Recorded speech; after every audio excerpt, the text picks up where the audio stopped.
ቅዱስ ቅዱስ ቅዱስ ልዑል ሰማያዊ ንጉስ እግዚአብሔር ኣምላኽ ኣብ ዝፈርህ ቅዱስ መድረኽካ ደው ክብል ከለኹ እግዚአብሔር ኣቦ ብመንፈስካ እግዚአብሔር ኣምላክ ክትወርሰኒ ንልሳነይ ክትቀብኦ ካብ ሰማይ ካብ ኣርያም ዝወረደ ቃልካ እግዚአብሔር ኣምላክ ኣቦ ንህዝበይ እንሆ ከማና ኮይኑ ክፈሰሉ እግዚአብሔር እቲ ቃልካ ተስፋ መፈጸምታ ዘለዎ እሞ ቃልካ እግዚአብሔር ኣምላክ ንዝደኸሙ ሓይሊ ክህቦም ሎሚ ኣብ ስደትን ዘለዎ ኣጆኻ ምሳኻየ ኣይሓድገካን ዕሽሽ ኣይብለካን ክትብሎም ንሕሙማት እግዚአብሔር ኣምላክ ኣቦ ቃለይ ልኢኸ ፍውሰካ ኣለኹ እንሆ ንዓራት ከንጽፈልካ በቁስለይ ተፈዊስካ ኢኻ ክትብሎም ኣቦየ ነቶም ድኻታት ኣነ ምሳኹም ድሕር ኮይነስ ሃብታም ኢኻ እሞ ሃብታም የበል ክትብሎም ኣብ መገዲ እግዚአብሔር ኣብ ሽንጭሮ ኣብ በረኻ ኣብ ባሕሪ ንስኻ ንህዝብና ክትመርሖ ቅዱስ እግዚአብሔር ወለደና ከተጸብቕ ቅዱስ እግዚአብሔር ኣቦይ ማዕረይ ኣብ ቅድሜና ዘሎ እግዚአብሔር ኣምላክ ንስኻ ብቅድሚት መራሒና ብድሕሪት ከብካቢና ክትከውን እግዚአብሔር ንጸላእትና ንስኻ ጎይታ ኢየሱስ ክርስቶስ ጸናጽኡ ሰዲድካ እግዚአብሔር ኣምላክ ኣቦ ፋሕ ብትን ክተብሎም እግዚአብሔር ምኽሪ ሕሱማት ነታ ሃገርን ነቲ ህዝብን ዝመክር ምኽርታት ምኽሪ ኣሕቶፌል ክኸውን እግዚአብሔር ኣምላክ ኣቦ ቋንቋኦም ክደባልቕ ብጌታ ብኢየሱስ ክርስቶስ ሕያው ስም እጽሊ ኣለኹ ቋንቋ ህዝበይ ግን እግዚአብሔር ከተጠዓዕሞ እቲ ኤርትራውያን ከይሰማምዑ ተሰማሚዖም ዝብል ሓሶት ናይ ሰይጣን ብጎይታ ብኢየሱስ ክርስቶስ ያው ስምሎም መዓልቲ ድሊ ትገብሮ ኣለኹ ስርዞ ኣለኹ ሓሶት እዩ ናይ ሓሶት ስለ ዝኾነ ክንሰማማዕ እግዚአብሔር ዘሰማምዕ መንፈስ ቅዱስ ከፍስሰልና እዩ ክንፋቐሪና ነንሕድሕድና ክንተሓቋቆፍ ኢና ናይ ፍቕሪ እግዚአብሔር ኣምላኽ እንሆ ንሓዘናን ንኹሉ ውርደትናን ስደትናን ክፍውሰና እዩ ቅዱስ እግዚአብሔር እዚ ዝገብር ቃልካ እዚ ዝገብር መንፈስ ቅዱስካ እዚ ዝገብር ድማ ስምካን ደምካን እሞ እንሆ ነዛ ኣብ ቅድሜና ዘላ ግዜ እግዚአብሔር ኣምላክ ባዕልኻ ኩሉ ጎይታ ኢየሱስ ክርስቶስ ጀሚርካ ክትፍጽሞ ኣሕሊፍና ንዓኻ ንህበለና እቲ ዝበሃል ቃል እግዚአብሔር ኣምላክ ንስኻ ባዕልኻ ሓይሊ ምልኣዮ ሓይሊ ነዚ ቃል እዚ እናሰምዑ እግዚአብሔር ኣምላክ ኣበጋንንቲ ኣምሊኸን ዘለዋ ሓንሳ ክርስቲያን ብላ ሓንሳ እስላም ብላ ንሰብ ብዝሙትን ብርክሰትን እንሆ ከዘናጋዓ ዝውዕላ እግዚአብሔር ደቂ ኣንስትዮ ጎይታ ኢየሱስ ክርስቶስ ንሰብ ከምልኻ እግዚአብሔር ኣምላክ ተሰሪሐን ተቆኒነንን ንሰብ ዘስዕዳ ደቂ ኣንስትዮ ክቡራት ምዃነን ክፈልጣ እግዚአብሔር ኣምላክ ኣብ ቅድሚኻ ጎይታ ከም ሳራ ጎይታ ኢየሱስ ክርስቶስ ጎይታ እናበላ ንበዓል ቤተን ዝግዛኣ እግዚአብሔር ኣምላክ ውሉድ በረኸት ዝወልዳ ክትገብረን ንሰብኡትና ድማ ከም በዓል አብርሃም ዝመሰሉ እንሆ አብርሃም ኣመነ እሞ ንጽድቂ ኮይኑ እንሆ ተቆጽረሉ ከም ዝበልካ እግዚአብሔር እንሆ ከይረኣየ ከሎ እንሆ መኻን ክነሱ ዘርእኻ ከም ሕፃ ባሕሪ ወይ ከዓ ከም ከዋኽብቲ ሰማይ ክገብሮም የዝበልካዮ ከምኡ ድማ ጌርካ ኣለኻ ከምኡ ዝኾነ እምነት ዘለዎም ሰብኡትናን ኣወዳትናን ክኾኑ ብስም ኢየሱስ ክርስቶስ እጽሊ ኣለኹ እግዚአብሔር ኣምላክ ንቁስልና ክትዝንኖ ጎይታይ ቁስልና ክትዝንኖ ክፍታ ቢልካ ትብኡ ኮይኑ ሙግልን እግዚአብሔር ዝሽተትን ኢንፌክሽንን ገይሩሉ ዘሎ ብደም ክሓፂብካ ክተጽርዮሲ እግዚአብሔር እቲ ቁስላ ኣብ ከሎ ክደን ዘይኮነስ ከፊትካ ሎም መዓልቲ ክትፍውሰና በቃልካ እግዚአብሔር ንዕድመካ ኣለና ንባረኸካ ኣለና ብጌታ ብኢየሱስ ክርስቶስ ሕያው ስም ኣሜን እግዚአብሔር ይመስገን ኣብቲ ዝሓለፈ ብዛዕባ መንፈሳዊ ምስጢራት ቆቁሩብ ተላዒሉ ብዙሕ ትምህርቲ ኣሎ ንድሕሪ ሕጂ ዕሙቕ ዝበለ ትምህርቲ ኣሎ ግን ሕጂ ቆቁሩብ ንመእተው ክኾነና ኢለ ኣብቲ ዝሓለፈ ክልተ መልእኽቲ ብዛዕባ መንፈሳውን ከመይ ጌርና ከም ንቃወሞም እግዚአብሔር ዝመሃረና ምሂረ ኣለኹ ሕጂ ድማ ኣብ ቃል ትንቢት ኣሞጽ ምዕራፍ 3 ቁጽሪ 7 ከምዚ ይብል እግዚአብሔር ኣምላኽሲ ምስጢሩ ንባሮቱ ነቢያት ከይ ገለጸሎም ገለ እኳ ኣይገብርን እዩ ገለ እኳ ኣይገብርን እዩ ደገና ክንብባይ እግዚአብሔር ኣምላኽሲ ምስጢሩ ንባሮቱ ነቢያት ከይ ገለጸሎም ገለ እኳ ገለ ኣይገብርን እዩ እግዚአብሔር ኣብ ምድሪ ተሒደት እንተብዙሕ ኩሉ ግዜ ዝለኣኽዎ ኣለዉ እግዚአብሔር ኣምላኽ ወላ እንተ ዘይፈለጥናዮ እኳ እንታይ ይገብር ንወዲ ሰብሲ ይብል እግዚአብሔር ብሕልሚ ሓንሳ ክልተ ሳዕ ይዛረቦ እግዚአብሔር ግን ባሰብ ግን ኣይሰምዕን እዩ ዝብሎ ስለዚ እግዚአብሔር ሰይጣን ክምህዘልና ከሎ ሰይጣን ውዲት ክወድየልና ከሎ እንተኾነ ንሕና እግዚአብሔር ንኣምን ልብና ክፉት እንድሕር ኮይኑ ጽሩያት ልቢ ንእግዚአብሔር ክርእይዎ እሞ ብፁዓን እዮም ከም ዝበለ እግዚአብሔር ብሕልሚ ይነግር እዩ ብሕልሚ ዝነግረና ድማ اتناتو نجر زل عالماوي إذن حسوت تنبيت آيت أمنو እግዚአብሔር كم زغبر الكاي እግዚአብሔር كم زغسر حالكاي لك እግዚአብሔር أملاخ أبز مصحف زا أقديمو صحيفو الله حدش نجر أيكونن نزق على أملاخ سأن مفلات رحيم እግዚአብሔር ተፈጸመይሉ ጽቡቕ ዘበለ ኩሉ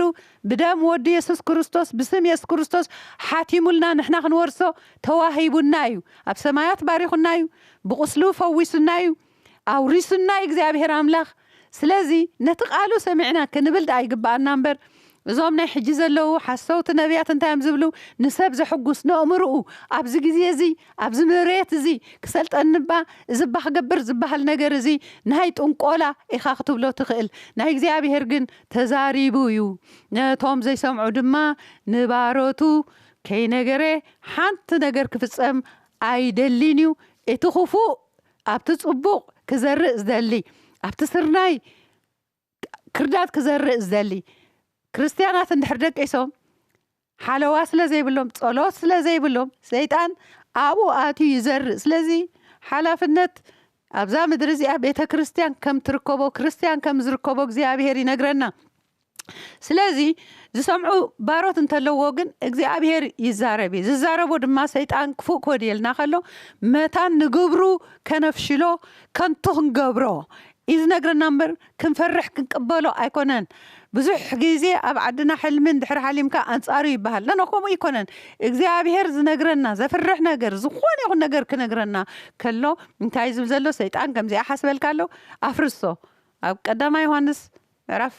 3 ቁጥሪ 8 እንታይ ዝብል ኢየሱስ ወዲ ኣምላኽ ኣባና እንዲ ዝሓድር ተጋሂዱ ዘሎ ንግብሪ ዲያብሎስ ከንቱ ክገብሮ እዩ ከንቱ ክገብር ክሕልወና ኣብ ሰማይ ሓለዋ የድልየናን እዩ ኣብዚ ምድሪ እዚ ግን መከራን እቲ ፀላኢ ኣብ ዘይቦትኡ ዝኣተወ እቲ ብዘይ ፓስፖርት ዝኣተወ ብድንቁርና ዝኣተወ ፀላኢና ስለ ዘሎ መከራ ኣለኩም ስለ ዝበለ ክሕልወና ካብኡ እዩ እግዚኣብሔር ኣምላኽ እዚ ኣብዚ ምድሪ ዝነግረና ስለዚ እንታይ እዩ ብዛዕባ ሓደ ነገር ዝተፈፀመ 1991 በታ መዓልቲ ዓባይ መዓልቲ ናይ ህዝቢ ኤርትራ ዝተበሰረላ መዓልቲ ቅድሚኡ ሰሙን ኣነ ኣብ ስዊድን የዝቕመጥ ስራሐይ ድማ መሕረሲት እየ ንህርስ እየ ብዛዕባ ናይ ስራሐይ ምዞም ስዊድናውያን ኣኼባ ነይሩና ኣብ ኣኼባ ተፀዊዐ ምስታ ብፀይተይ ስዊድናዊት ኣብኡ ምስከድና ኣብቲ እዋን እቲ ኩሉ ነገር ተዓፅዩ ነይሩ ቴሌፎን ኣይነበረ ደብዳቤ ክትፅሕፍ ኣይትኽእል እንታይ ይኾኑ ኣለዉ ስድራኻ ይትፈልጥ ኣብዚ ብዙሓት ተጨኒቖም ዝተጸለሉ ኣብ ዘይእቱ ኣብ ሓሽሽን ኣብ ኣልኮልን ኣትዮም ነፍሶም ዘጥፍኡ ነፍሶም ዝቐትሉ ድማ ብዙሓት እዮም ነይሮም ንጭናቕ ነርና ምክንያቱ ህዝቢ ኤርትራ ሕሩይ ዝኾነ ወለዶ ስለ ዝኾነ እቶም ዘዕበዩና ስድራና ፍቕሪ ኣብ ሂወትና ስለ ዘርኡልና እቲ ፍቕርቲ ነቶም ኣሕዋትና ደፊኡ ንህዝቡ ሓራ ከውፅእ መንእሰያትና በራውርና ቀያሕትና እንታይ ኮይኖም ካብ ፍቕሪ ናይ ስድራ ቤትን ናይ ዓልየትን ተላዒሎም ኣብ በረኻ ከይዶም ክስውኡልና ከለዉ እቲ ተሰደ ህዝቢ ድማ ማዕረ ነቲ ገድሊ ዝኸውን በብዓቕሙ በብኽእለቱ እንተወሓደ ድማ ነቲ ኣብ ዓዲ ዘሎ ተገፊዑን ተወፂዕን ዘሎ ስድርኡ ከኣልን ክሓልን ቤተሰቡ ካብ ስደት ከምፅእን ኩላህና ተጋዲልና ኢና ነርና ስለዚ ብዝኾነ ግን ኣለዉ ድዮም መይቶም ዘይትፈልጠሉ እዋን ኣብቲ ሰዓት እቲ ስለ ዝነበረ ኣነ ከዓ ህዝበይን ሃገረይን ስለ ዘፍቅር እቲ መዓልቲ ኣዝዩ ኣብ ውሽጠይ ዘጨንቕ ነገር ዓቕልኻ ዝፅብብ ነገር ዓዊልካ ዘይትበኽየሉ ሞት ሕፁይ ከም ዝበሃል ከምኡ ኮይኑ ዓቕለይ ፀቢቡኒ እታ ኣኼባ ሓቂ ተሓይሽ ኣነ ስለ ዝኾንኩ መራሒት እታ ካልኣይተይ ኣሲስታንት ነርስ እያ ነይራ ኣነ ክፅሕፍ ዝግባኣኒ ኣብኡ ክዋሳእ ዝግባኣኒ ግን ኣእምሮይ ተታሒዙ እግዚኣብሔር ይመስገን ኣቦይ ዘውረሰኒ እዛ መፅሓፍ ቅዱስ እዚኣ ኣቦይ ኣብ ኦርቶዶክስ እዩ እዛ መፅሓፍ ቅዱስ እዚኣ ግን በሊዕዋይ ነይሩ ዳግማዊ ሐዋርያ ጳውሎስ ኢሉ ተሰሚዩ ኣብ መቕበሩ ነዚኣ ዝምህር ነይሩ እግዚኣብሔር ስሙ ተባረኸ ይኹን ንዓና ከዓ ኣውሪሱና ንደቁ መፅሓፍ ቅዱሰይ ኣብ ቦርሳይ ስለ ዝነበረ እታ መፅሓፍ ቅዱሰይ ደኒነ እንተልዓልክዋ እንተኸፈትክዋ ኣብ ካልኣይ ዜና መዋእል ኣብ ዝተሓለፈ መልእኽተይ ብዙሕ ግዜ ደጋጊመልኩም ኣለኹ ኣብ ምዕራፍ 7 ቁፅሪ 14 ዓይነይ ኣብኡ ዓሊቡ እንታይ ዝብል እዚ ህዝቢ እዚ እንተለመነ እሞ እንተተመልሰ ትሕት እንተበለ كاب حاتياتو انت تناسحي أنا أخم اللوسة نهاجرو أخفو لي حجي قال أنا قراب لبي أتيني قري من عت إيه أنا تام صحف أتي تقالت دقن أب أموري نات ملالسة أتي أخيبا أبكر مجزابير حان تخي سمع قوة توديو أنا ماكينة حزانيرة تحفتستو عيلات اللي شو دناويت انتي تبلن لا لو ما عالت تصبغ يلي خن سيستر انتي كون كي خيلاني انا دحاني ليا عابت احب جزاي مسكتكو بعل بيتي ازيو بروخ ايرتراوي ابو حوي حفتو خوينو بتحوت منفس زقلقل سبيو بروخ سبايو دك انستي كلخن كم زبعل بيتي يفترلكن سلازي اتمحواتك اخوم ويقبركم مسكور تسبعي جزا مس مساخو ما يوعلكي يلوني جن أنا عابوشت أي حدا كبيد نجر بخي راح زمت نجر تسكي ماس لزنوركو جري لومي أي تزاربني أنا أمريك أسحاليفه كعرف يليو تمسح بايلن دحن جن دحن أي تخفتن خماني ليو أفتمرك ساعتي مخنيات خرد أنا أيكلنيو جن أفي كفيتي سب كم زموته بخي مالتي نوه نبيعي دحري تقويني إذن بعزه له أما توديو مالدي زوم عندنا إذا هزبنا توديو مالدي إلى ndagana تا تقصي تملسن مو نتا تقصي وتايز بلني إذا هزبزي أنت لمنه تعيت أنت بله كحات ياتو تتناسحي أنا أعمل له سيمو نتا مريت خفوسلون ديلني أبو مريت ماليسه ويله أمو نخل سبز فلتو كنقر على النيله كاب ساعات 3 أقامشت كساب ساعات 10 حدا تليفون زفلتو نا دولكو أبت وانت أبان إنكن نيرونا الزينة أنا فقرن نسمع نيرنا هزبي إرتراب سدت نتوم زفلتهم دويلة عربي نراخب أب حدا بوتا مسرخبكو نقرأكمي جن كساب عربي صومن صلوتن نصلح مخنياتو قالوا خوين اللي هزبنا أصوم صلوت صنحنا أو أخن الراخب نسخاتكم كأب بناتكم نقارو تباهلنا أب جزية أبابا تحقق في السما معيخا أب جزية فرهي صومن صنحنا أنا ما أكلاي زخونا نخلو زحقف بيت كريستيان حاتيتس لتفقد اللي نتا عربي سبز مصاي مثلا أب أمسكتكو جن أبوتات كبرات لومي كلاتهم مسقويتهم زلو بعل كنزماتش جبرزجي أبوي جبر هيوت نباراي بتي جزية إثيوبياناي بيت مرتحلف تزنبرو ممهر أرأيا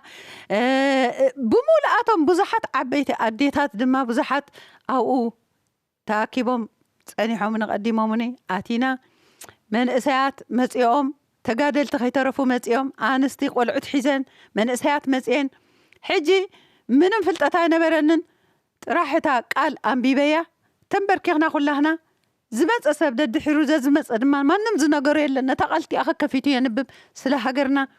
كساب ساعات كلتن فرقان سلسته زخون بس أمن تسألوتنا أو كن بكي تسب أفت مدري تنبعاتو استحواوي سيو أنتا أكزيا بهيري لنتنا ديتات قدم ماي كنسئن كلنا عبرخا وفيرنا زقيلنا تلمناكا تسمعنا دي نبركان ما يتقلقي خاندي خاتم لسنا نيركا لو مس انتاخا خون كاتا أكزيا بهير كبلا خلوا نحنا دما لب من إسي وأكزيا بهير لو مون كم شعو تيد كي تتكوسي دم كيف سسكوا خاتا دحن تخيلي خاتا أكزيا بهير إلنا نسألمو قال تقادل تبقص لازنا ورزي أتنكا 3 عامت تقادل ناسي لومي دم كيف سسي تيد كي تتكوسي انتا عين تسألتي لوم كم زقدو فنا دحراي نسمع بزخوانا ساعات كلتن فرعان 3 بيلو يخون اتساب قالي دخيمو دك اسمتهم دخام زنابرهم تقالي تنبركيخو نبع نايلو بو يوص مريتو يوص نايدقو اب قدل زلو هلو اي هلو ناي كل نجر عندنا بعنا خلنا حانتي ادي سيتوبوي كنزماش قبرزقي وزرو زودي بتعمي قرم زخونا برخت سبيتي قسم الأخ زلون صعدا زوريات خدينا متين أب إيد أبتي أمز جيران إيدن تقع عبيلا أنتم تاي معلتي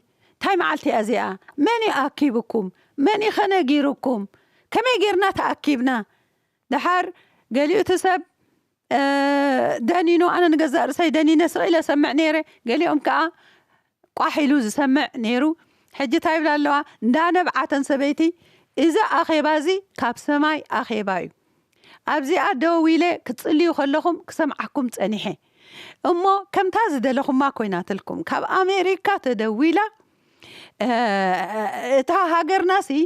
ነፃ ወፅያ ኣባሃል ኣሎ ደዋዊልና ናብ ኩሉ ድማ ሓቂ እዩ ተባሂሉ መሳሪኦም ደደፊኦም ካብ ኣስመራ ይወፁ ኣለዉ ይውሕዙ ኣለዉ ከምኡ ሕጅ ይኸዱ ኣለዉ እታ ሃገር ብሓቂ ነፃ ወፅያ ቆንስል ነይሩ እዋነቲ እንዳ ቆንስል ደው ኢልና ሓቂ ኢሎምና እቲ ህዝቢ ድማ ኣብቲ ናይ ኢትዮጵያ ኣብቲ ባመእከቢ ናብኡ ይጎይ ኣሎ ምስ በላቶም ሰብኡት ኣብዚ ምድሪ ከረው ክብሉ ኣንተ ሓቂ ድዩ ተናዴታት ገሊአን እልል ብላ ገሊአን ይብላ መሪሕና ዘምፃናየን ኣዴታት ማንም ዘይፈልጦ መገዲ ነፀለአን ደርቤን እልል እንዳበላ ዝወፃ ዝጠፍኣ ኣለዉ ኣብቲ መዓልትቲ ብዝኾነ ግን ኣብቲ ዋና ነገረይ ከኣቱ ኣነ ካብ ሰበይ በሊፀ ወይ ተቐዲሰ ማለት ኣይኮንኩን እግዚኣብሔር ግን ኣብቲ እዋነቲ ከም ዝኸቢድ እምኒ ዝፀቐጠኒ ርእሰይ ተፀቒጡ ምልዓል ስኢነዮ ርእሰይ ከምኡ እንዳተባህለ ከሎ እቲ ዝመፀኒ ድምፂ ከምዚ እዩ እዚ ሰላም እዚ ዘላቒ ሰላም ኣይኮነን እዚ ሰላም እዚ ናይ ሓቂ ሰላም ኣይኮነን ዝብል ተደጋጊሙ ኣብ እዝነይ ምስ መፀ ርእሰይ ከነቃንቆ ደልየ ግን ምንቕናቕ ኣብኒ ከምዚ ዝሓምስ ሰብ ኣብ እዝነኻ ይዛረበን ዘሎ ኮይኑ ስማዓኒ ካብኡ ሽዑ ሰማይ ኣብ ልዕለይ ይኽፈት እሞ ጸሊም ከቢድ ደበና ሙሉእ ኤርትራ ኸዲንዋ ኣብ ትግራይ ገጹ ዝዓለመ እሞ እዚ ትርዮ ዘለኽ ብለን ናይ ሞት መንፈስ እዩ ድሓር ከምኡ እንዳበለ ከምዚ ሽምዓት ተብርሆ ነናኣሽቱ ሽምዓ ከምኡ ውሊሕ ዝብል ኣብቲ ሰማይ ዘፍርህ ነገር ውሊሕ ዝብል ርኢ እዚኣቶም ሰማዕታት ነፍሶም ብከንቱ ዝሓለፈት እያ ነፍሶም ብሰማዕትነት ዝሓለፍ ደሞም ናባይ የእዊ ኣሎ ካብኡ ካልእ ጸሊም ኣብ ትሕቲኡ ከምዚ እዩ ኣብ ትሕቲኡ ይመጽእ እሞ እዚ ናይ ትዕቢት መንፈስ ይብለኒ ብድሕሪኡ ድማ ካልእ ከምዚ ኢሉ ኣብቲ ትሕቲኡ ሸተት ይብል እሞ እዚ ከዓኒ ናይ ጥልመት መንፈስ እዩ ብድሕሪኡ ካልእ መጽእ እዚ ናይ ሓሶት መንፈስ እዩ ብድሕሪኡ ካልእ ይመጽእ እዚ ናይ ዕግርግር መንፈስ እዩ ናይ ቅትለት መንፈስ እዩ ብድሕሪኡ ይመጽእ እዚ ናይ በዓላትን ናይ ጠንቆልትን መንፈስ እዩ ኣብቲ መወዳእታ ዝመጸ መልእኽቲ እንታይ ነይሩ ከምዚ ኢሎም እናተሰርዑ ቆቁር እንዳናእሰ ዝኸይድ ጠልጠል ኢሉ ብርእሰይ መጨረሻ እንታይ ይብል ናይ በዲዶ ናይ በዲዶ መንፈስ እዩ ሕጂ ከምኡ ክብለኒ ከሎ ዓቕለይ ፀበኒ ኣሎ ምስ ንፋስ ኢና ኣነ ካብኡ ካድም እየ ዝደሊ ዘለኹ ድሓር እንደገና ከም ሓደ ነገር ዝወላዕካዮ ባሕቲ መስከረም ከይተሰርሐ ከሎ ብግዜ ኢትዮጵያ ብግዜ ደርጊ ኣነ ወፅኤ ኣይፈልጦነ እታ ባሕቲ መስከረም ከም ዘላታ ይርያ ኣብኡ ህዝቢ ማዓርግ ዘለዎ ኮፍ ኢሉ እዞም ጳጳሳት ሕልፍ ኢሎም ኮፍ ኢሎም ዝዛረብ ሰብ የለን ዲያቆናት ናይ ኦርቶዶክስ ዝመስሉ መንእሰያት እዮም ከይተዛረቡ ዘስተናብርዎ ህዝቢ ኣብ ታሕቲ ድማ እስላም ኣሕዋትና ድማ መሊኦም ኣብ ታሕቲ 40-50 ዝኾኑ ኣባትር ዝሓዙ ኣብኡ ከዓ ጠጠው ኢሎም እቲ ቦታ ተሳኢኑሲ ኣብኡ ጠጠው ኢሎም እቲ ካልእ ህዝቢ ድማ ኣብኡ መሊኡ ከሎ እቲ ድምፂ ይመጽእ እሞ እዛ ሃገር ብደም ረኺሳያ ስለዚ ብምሕረት ነናትኩም ሓጢአት ተናሲሕኩም ነንሕድሕድኩም ድማ ቅረ ተባሂልኩም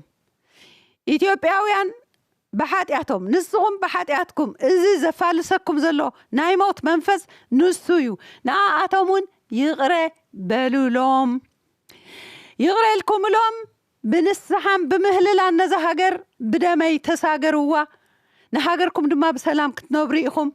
انت زي كون يلون افتي قدامي زرعيني رأي ابو ملسنمو تزيكونا جن كابت 3 عامات زفسس دم از ابيغو حج زفسسو خبزحي ازي نايموت منفس ابتاجر كم دلا يخسلع كم دلا يقتل كم دلا يخطفيو ازوم زرعيو منافستغا ابتاجر كنغس يوم مسبلات امني يلا على اللي تسيه وانون كم توم عمرهم زحمامو حميم اللخو ابزدو تاكيبنا ايو علنا هنا سبد عين برانيو بتازلاتن اشتفلت سكيزوفرينيك كوينة كومو زبل نفسي قطقطنا على برهاز توعيته قولي احتبلكو اتوارديا شو دناوي ايصادفوها يم سنه سرعات اللوم ساعات خمس غيرو خرق خلهم سراخو قسيله تسيئه بورسال عيله ابز سب نيرو انتي خوينا زلخو ابي زلخو نالكو دونغي كاديلي اي دونغ خنن دحانيلوني كميلن اب غزاي زويره خمس مساكو ايفلطني غزاي مصيئه سب تدولكو سدرا يلون زفلطو محزوته يلون زرخبو سبسينا كلو نابتي امباسي قصقيو انا جن بتحاقينا بفرحات اب نايش ودن بيت كريستيان يو غزاوتنا وصزبله مسومينا نغلغل او كونفرنس يكايد نيرو نفسي كهدي النا او هيدا جن لكع كم زعبد سبي خوينه اما كل اخيبا مزئه ابتي حلفنا بيت كريستيان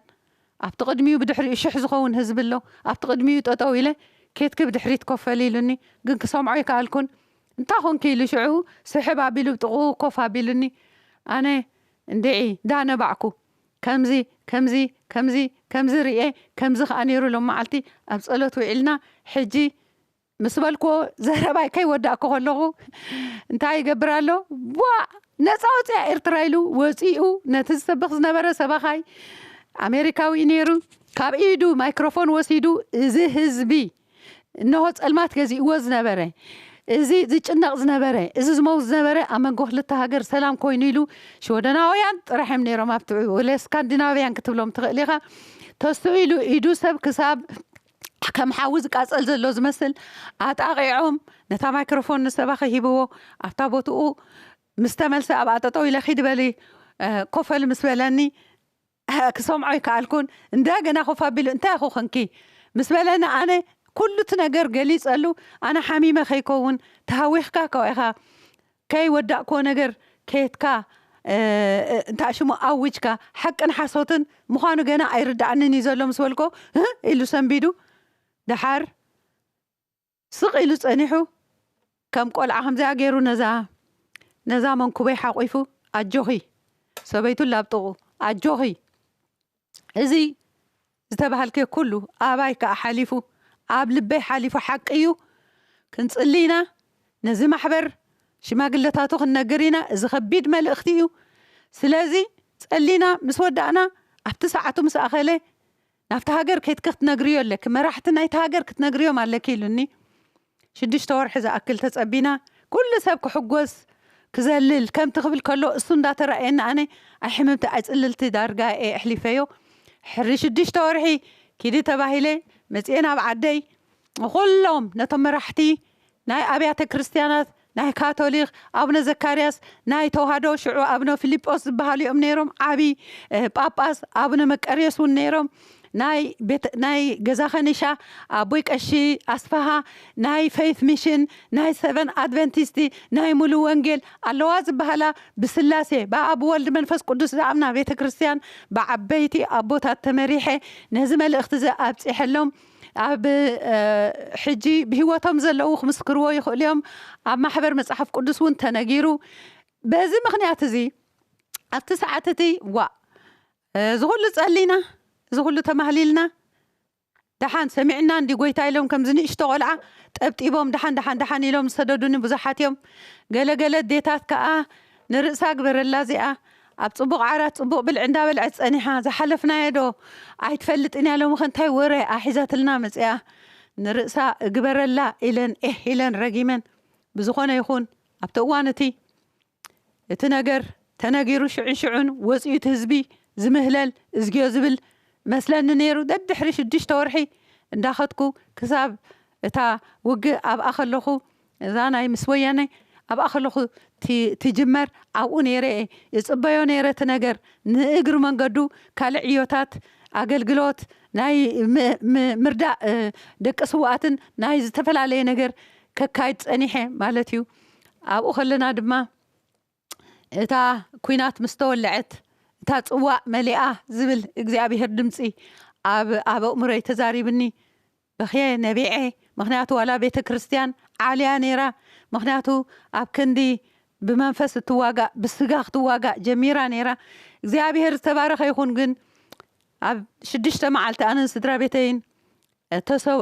ديبورتد كنا وزينا أب هجر سدتي تمليسه